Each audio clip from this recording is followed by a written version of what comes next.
Now, Mr. Speaker, I want to also go in a little different direction at this point and mentioned another topic.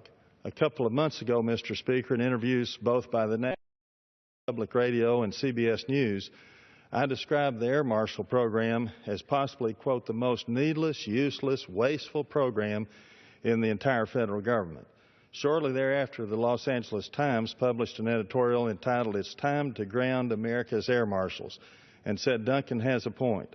The editorial pointed out that there is no data showing marshals successfully put down in-flight threats, and added, in fact, passengers are apparently more likely to stop troublemakers on board than armed marshals. The Times said air marshals are, quote, a placebo the country should stop taking.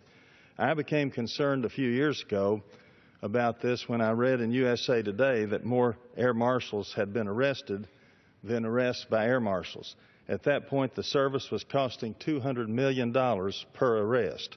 I was able to get the Appropriations Committee to start reducing their funding from a high of $966 million after they had been giving big increases each year to $790 million this fiscal year. Having airport screeners and simply locking aircraft doors have done much more good than the many, many billions we have spent just so air marshals can fly back and forth, back and forth, back and forth, usually in first class. This money is money that could and should be spent on much more cost-effective security measures.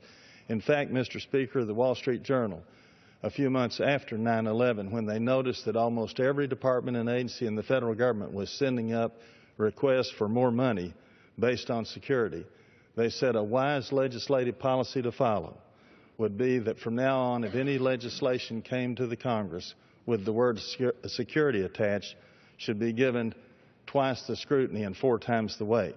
Unfortunately, we have wasted many, many billions on different programs in the country just because they had the word security attached, and we need to take the advice of the Wall Street Journal and give those bills much more scrutiny.